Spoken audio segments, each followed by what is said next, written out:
vous saluons parce que nous nous retrouvons encore ensemble aujourd'hui dans le cadre, ce cadre qui est le nôtre. C'est dans ce cadre que nous interagissons.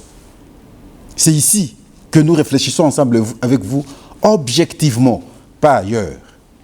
C'est ici qu'il y a des données parfois tangibles. C'est ici.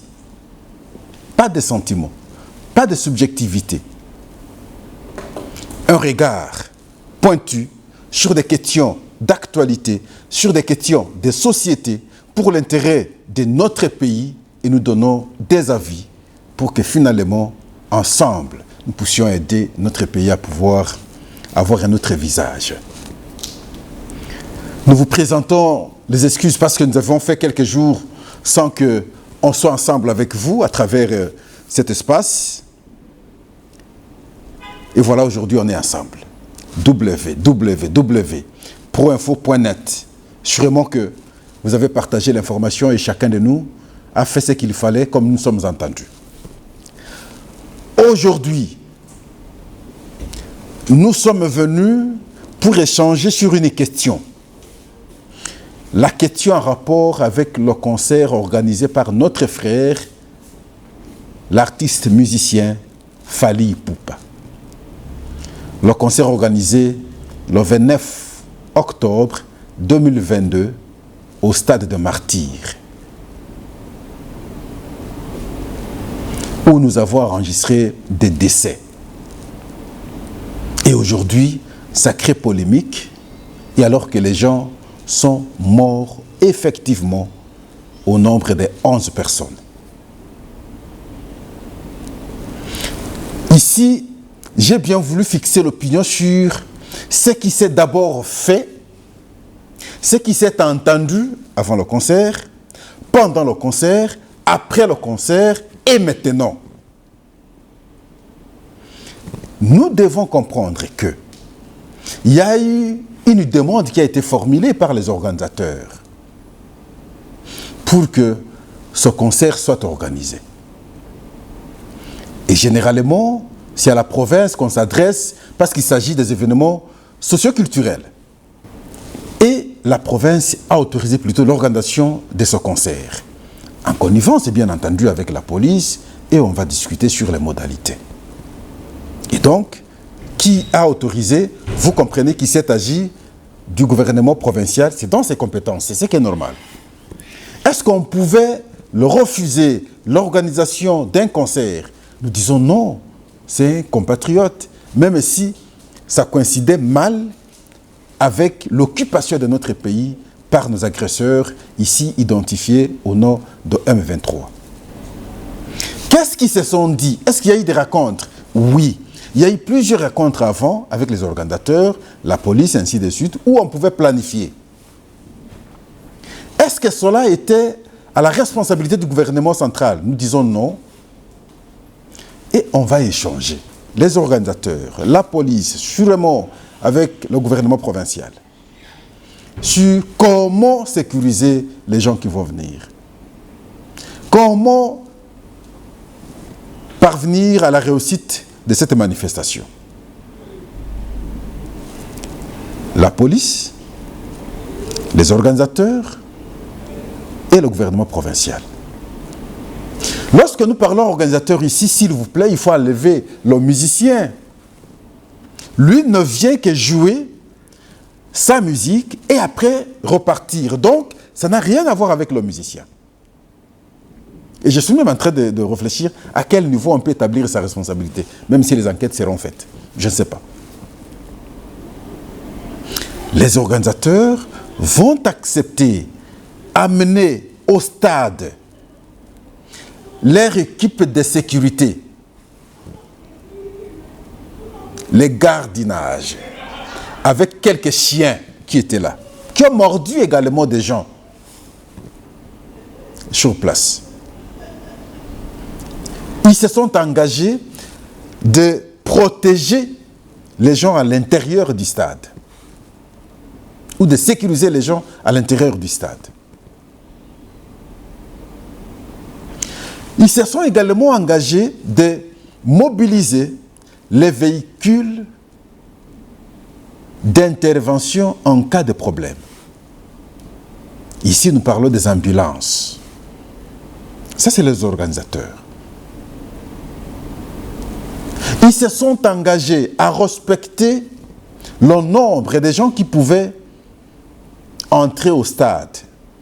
Parce que le stade, nous devons le dire, est construit pour 80 000 personnes.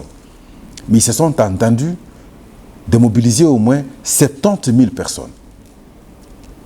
Mais il y a eu un débordement en termes de vente de billets. Et nous devons dire que le stade, le jour-là, était archicombe. Et c'est là où nous disons félicitations aux musiciens. Mais qu'est-ce qui s'est passé? Quand vous avez la version de la police, va vous dire, dans le stade, à la fin de la manifestation, bien quelques temps avant la fin de la manifestation, il y a eu des désordres par les jeunes Koulouna et on est parvenu même à violer une fille. Ça, c'est la police.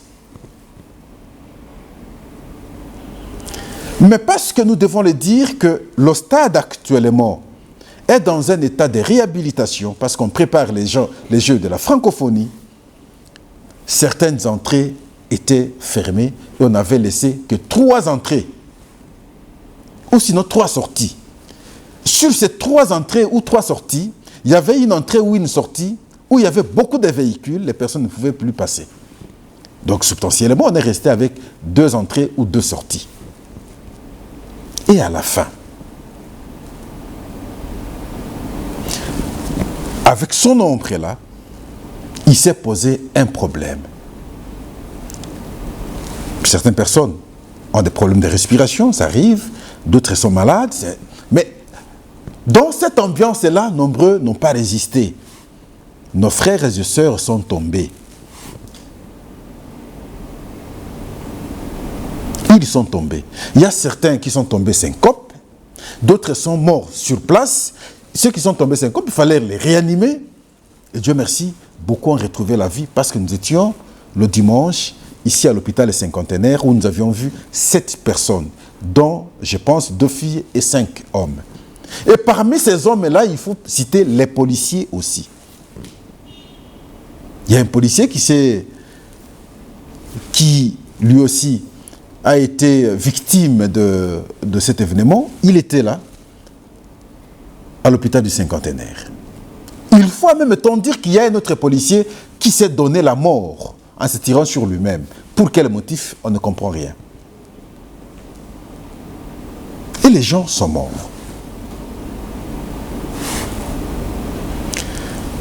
Le vice-premier ministre, il intervient pourquoi? Il intervient dans sa responsabilité de sécuriser les Congolais. Et lorsqu'il apprend qu'il y a eu des morts, s'il vous plaît, 11, c'est déjà beaucoup, il ne pouvait qu'intervenir directement. Il pose la question à la police. La police donne la version. Et c'est cette version-là qu'il va exposer à la place publique après avoir d'abord, été en réunion avec la police, qui lui ont donné la version. 2, visiter le stade, avoir l'avis des responsables du stade.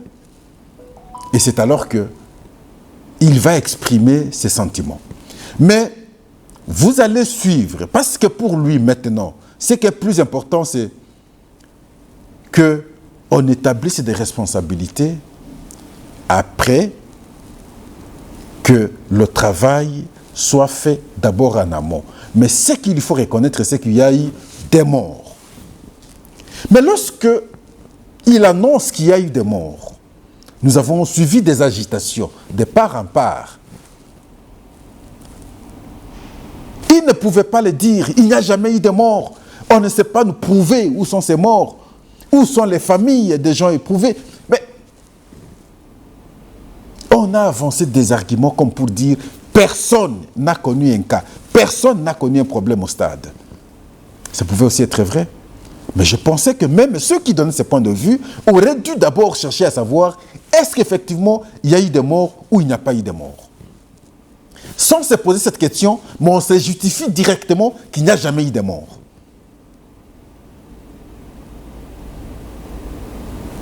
Mais ça ne peut que faire mal à ces familles-là, qui leurs enfants étaient partis se réjouir au stade. Parce que la musique, il faut le dire, c'est un moment de détente.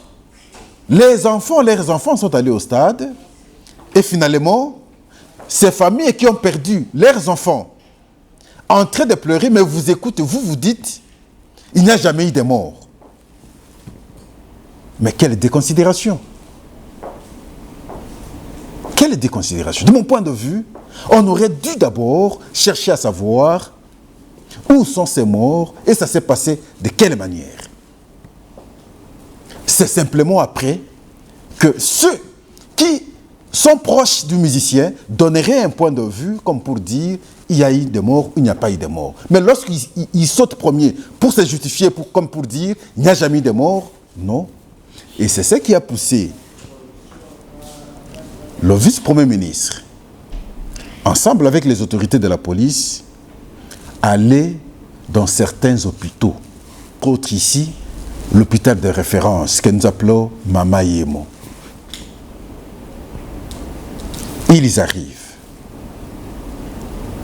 Ils voient le responsable de la morgue.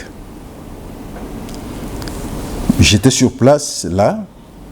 J'avais du mal d'avoir entendu cela parce que je pensais que ça pouvait peut-être ne pas être vrai, mais curieusement, avec peine d'avoir entendu et le nombre, et les numéros, et les noms des responsables, ça veut dire les noms des familles, avancés par ces responsables-là, parce que ces morts ont été correctement identifiés. J'aimerais que vous puissiez d'abord suivre. Au total, ici, nous avons reçu 9 corps venant du stade, dont 8 civils et un policier. Parmi les civils, il y a une fille. Donc, et parmi aussi les 9 corps, il y a 8 qui ont été identifiés par leur famille. Il reste encore un corps qui n'a pas été identifié. Les adresses sont là. Je ne sais pas si je peux le dire. Il y a Moba Mira qui a été identifié et son adresse. Il est sur d'abord c'est la personne qui est venue l'identifier. Il se nomme Bassengele Didier. La personne réside sur l'avenue Lodja, numéro 12, commune Kassavou. Il y a même un numéro de contact qui a été laissé à la morgue centrale. Deuxième corps identifié, Boleli Dolva. Dans le premier, il y a l'OPJ Ntessa, Boissa qui a amené ce corps. C'est lui l'accompagnateur de ce corps. Il y a Boleli, deuxième corps, Boleli Dolva, qui est un garçon de 24 ans, amené toujours par l'OPJ Ntessa, Boissa, son numéro de contact est là. Il a été identifié par Boleli Ebengo,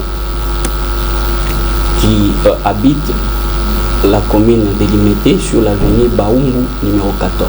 Son numéro de contact ici est là. Troisième corps identifié, Kabassele Gelor, un monsieur de 32 ans, amené à la morgue par l'OPJ Ntessa, qui a été identifié par Kazadi Wakazadi, qui est sur l'avenue Nzobe, numéro 61, commune de Bandalunga.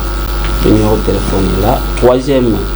Quatrième corps identifié, Ilunga Mukunu, un monsieur de 23 ans, amené toujours par l'OPJ Ntessa, qui a été identifié par Kayembe, qui réside sur l'avenue Mwanda, numéro 14, quartier Matongé, commune de Kalam. Le numéro de téléphone est là.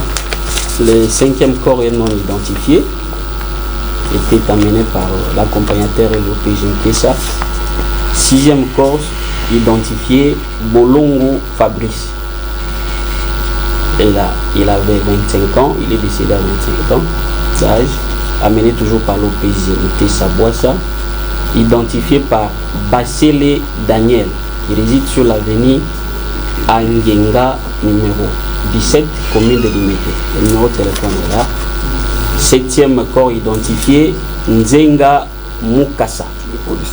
C'est un policier, la police, qui avait 23 ans, amené par l'OPJ Kimpuni Mavumbu. Son numéro de contact est là, identifié par Matadi Mukasa, qui habite Kankabila, quartier 1, numéro 105, commune de Lemba.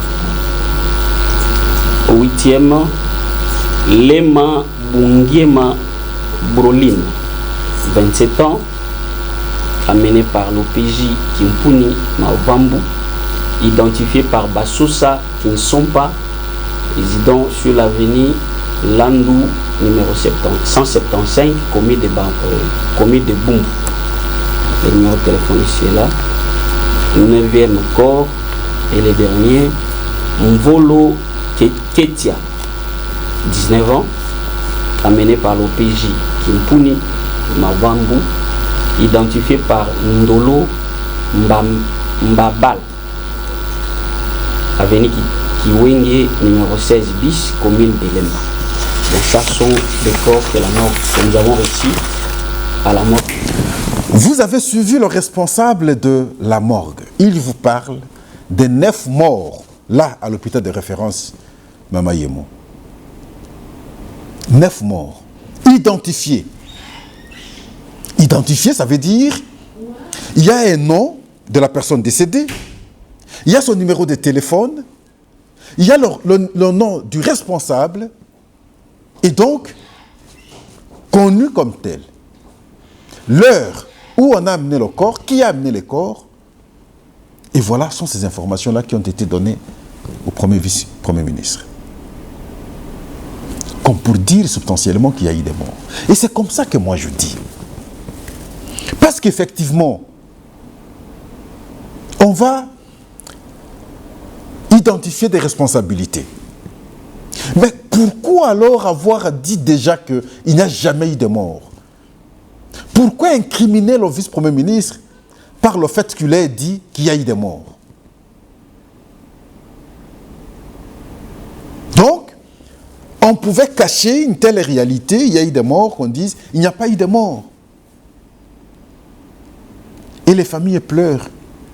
La moindre des choses ici, c'est comment prendre en charge ces familles et pleurer aujourd'hui. Comment? C'est ça la question. Parce que personne ne dira que Fali a tué quelqu'un. Non, Fali n'a pas tué quelqu'un. La police n'a pas tué quelqu'un parce qu'il n'y a eu même pas de gaz lacrymogène. Il n'y a pas eu un quelconque mouvement créé par la police qui créerait de panique pour que les gens meurent. Non. Il n'y a pas eu un quelconque acte, par exemple, du musicien pendant la scène qui l'aurait lancé et qui a créé panique et que les gens dans ce comportement-là vont retrouver la mort. Non. Il n'a rien fait de tel. Mais il y a un cas qui est arrivé. N'y a-t-il pas moyen d'être plus responsable? Réfléchir ensemble. Le cas est arrivé, qu'est-ce que nous pouvons faire? Mais voilà, lorsqu'on invite le musicien ne vient pas échanger. Mais vous ne venez pas échanger. Vous personnellement, vous avez quel problème? Moi, Pascal, ça c'est mon point de vue personnel. Je ne vois pas la responsabilité du musicien. Ça c'est moi. Je vois plutôt la responsabilité des organisateurs. Ça c'est un point de vue personnel. Parce que ne peut déterminer cela qu'un travail qui sera fait pour responsabiliser les uns et les autres. Et c'est comme ça que je dis, Congolais, s'il vous plaît, lorsque nos frères et sœurs meurent, nous devons et souvent avoir un comportement de compassion, d'unité, de consolation pour que nous puissions être forts. J'ai été curieux ce jour-là. C'était le 29 qu'on nous annonçait d'ailleurs la prise des Rutshuru. De mon point de vue, le 29, là, le concert ne serait pas organisé. Ça, c'est moi. On aurait dû rester en intelligence, en communion, en méditation avec nos frères et sœurs qui couraient dans tous les sens parce que leur village était occupé par les agresseurs. Mais pendant ce temps, nos frères pleurent à l'est, nous étions ici en train de jouer. Mais non seulement que nous avons joué, mais d'autres vont mourir après, mais nous allons continuer à se moquer sur ces morts-là. Nous, la moindre des choses aurait été de dire oui, il y a eu des cas de mort, mais qu'est-ce que nous pouvons faire pour qu'on trouve solution? Parce que c'est ce qu'on appelle la contingence. Ce qui est là, il n'y a plus de choix. Est-ce que les gens sont décédés? Effectivement, ils sont décédés. Est-ce qu'il y a possibilité de les ressusciter? Je dis non. Mais à ce moment-là, qu'est-ce qu'on fait? En tant que responsable, on réfléchit sur des solutions. Comment appuyer la famille à pouvoir inhumer des gens qui sont décédés? C'est de cette manière, de mon point de vue, que je vois le comportement qu'afficheraient les organisateurs. Mais curieusement, ils s'illustrent dans les attaques contre les autorités du pays qui n'ont su que donner l'information à l'opinion nationale et internationale, comprendre ce qui s'est passé effectivement pour qu'on voit comment trouver solution. Et ici, je vous dis merci.